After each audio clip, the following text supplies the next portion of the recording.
Você sabe qual é a origem da Lua? A Lua é uma companheira da Terra? A Lua é uma filha da Terra ou a Lua é uma irmã da Terra?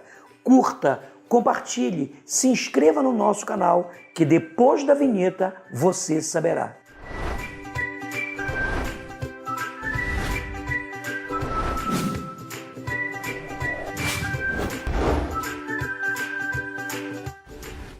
Dentre todas as teorias que explicam a formação da Lua, nós iremos escolher as duas mais conhecidas, que é a teoria da fissão e a teoria do grande impacto.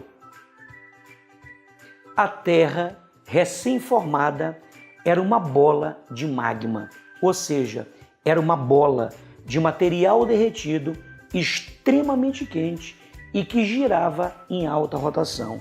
Devido a esse movimento extremamente rápido, um pedaço da Terra se desprende dela, mas ficando presa no seu campo gravitacional. Essa é a chamada teoria da fissão.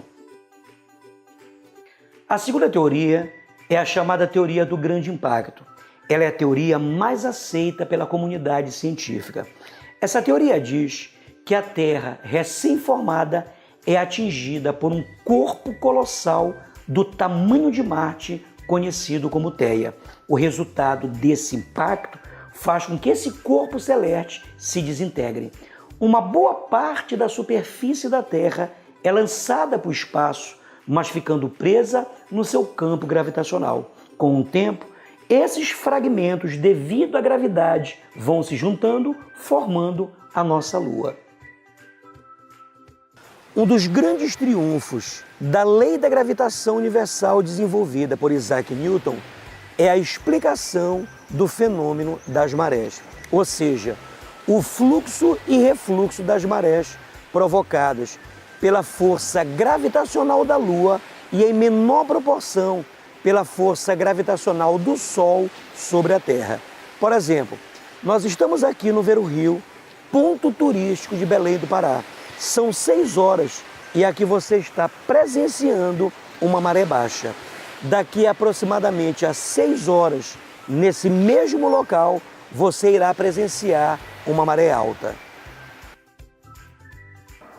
São aproximadamente 12 horas. Você está presenciando uma maré cheia. Há 6 horas atrás, nós estávamos nesse mesmo local e a gente presenciou uma maré baixa. Por que o intervalo entre uma maré alta e uma maré baixa é de 6 horas? Ou por que o intervalo entre duas marés altas ou duas marés baixas é de 12 horas?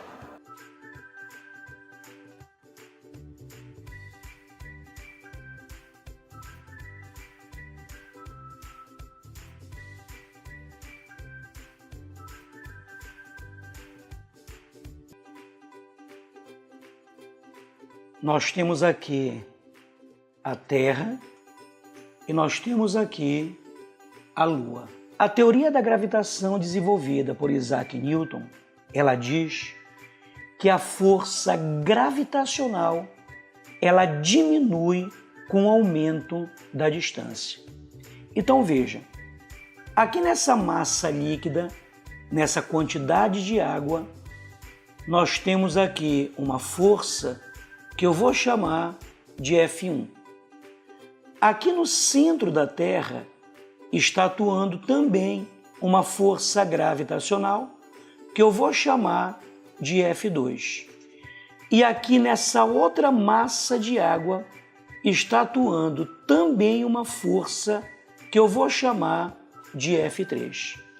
Olha que você percebe, quanto mais distante da Lua você está, menor é o valor da força gravitacional. Então essa força aqui, ela é maior que essa e essa aqui é maior que essa. Então veja bem, a Lua, ela exerce uma força gravitacional nessa massa de água. Ou seja, a Lua, ela vai puxar essa massa de água. Então por isso que bem aqui nós temos uma maré alta. O que eu quero que você entenda a partir de agora é porque Quando você tem uma maré alta em um lado da Terra, a gente sempre vai ter uma outra maré alta em lugares diametralmente opostos da Terra. Por exemplo, se bem aqui é o Brasil, diametralmente oposto ao Brasil, nós temos o Japão. Então, se você tem uma maré alta no Brasil, você também terá uma maré alta no Japão. O que eu quero que você entenda a partir de agora é porque que sempre teremos que ter duas marés altas em lugares diametralmente opostos da Terra. Então veja bem, como essa força gravitacional F2, que age no centro da Terra, é maior que essa força gravitacional F3, que age nessa massa de água, então a Terra vai e a água fica. Por isso que nós temos uma maré alta também nessa posição. Nós temos aqui o planeta Terra, aqui nós temos o Brasil e diametralmente o Brasil nós temos o Japão. Imagina que você tenha uma maré alta no Brasil. Ora, você sabe que diametralmente o Brasil, que é o Japão, nós também teremos uma maré alta. A gente sempre vai ter duas marés altas em lugares diametralmente opostos. Veja, quando a Terra der meio giro, o Brasil e o Japão trocaram de posição.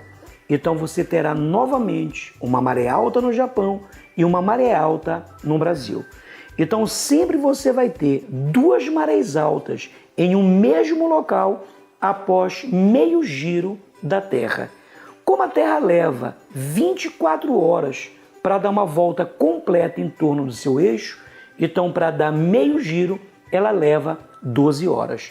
Então sempre teremos no intervalo de 12 horas uma maré alta em um mesmo local. Ora, se o intervalo entre duas marés altas é de 12 horas, então o intervalo entre duas marés baixas é de 12 horas também. Então o intervalo entre uma maré alta e uma maré baixa só pode ser de 6 horas. Como a Lua não possui luz própria, o que nós vemos aqui da Terra é a face iluminada da Lua pelo Sol. Como a Lua ela gira em torno da Terra, essa face iluminada ela vai assumindo formas diferentes. Essas são as fases da Lua.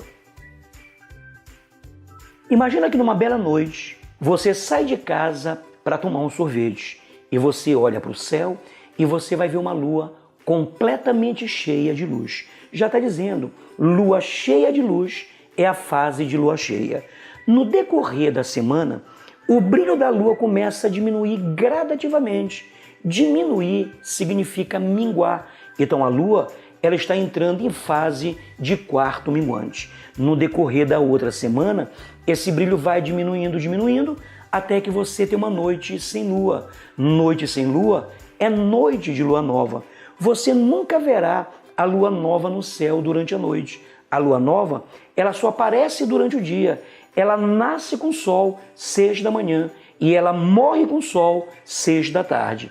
Na outra semana, esse brilho da lua vai aumentando, vai crescendo gradativamente. Já está dizendo, se o brilho está crescendo, ela está entrando em fase de quarto crescente. Na outra semana, esse brilho vai aumentando, até que de novo você tem uma lua completamente cheia de luz. Novamente você tem uma lua cheia. E esse período entre duas luas cheias é chamado de lunação e demora 29,5 dias. Um outro fenômeno que envolve a Lua é o eclipse. A palavra eclipsar quer dizer esconder, quer dizer ocultar. Quando é o Sol que está sendo escondido, é o chamado eclipse solar. E quando a Lua que está sendo escondida, é o chamado eclipse lunar. Para que ocorra o eclipse, é necessário que os 3 astros estejam alinhados.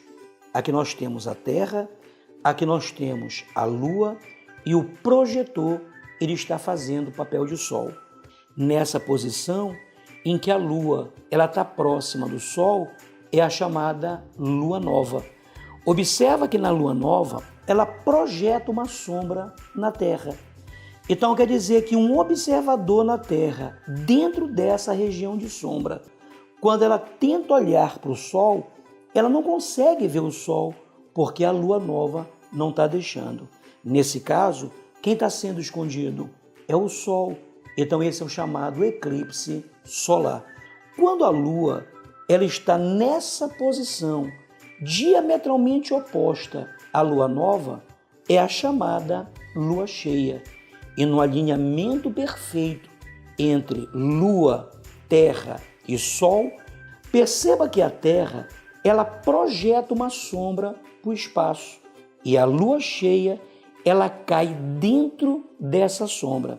Observadores desse lado da Terra, quando eles tentam olhar para a Lua cheia, eles não conseguem ver a Lua cheia, já que ela caiu dentro da sombra projetada pela Terra. Então, nesse caso, a Lua cheia ela está sendo escondida. Então, nesse caso, nós temos um eclipse lunar. Fala pessoal, dúvidas, comentários, sugestões? Deixa aqui embaixo que eu irei responder.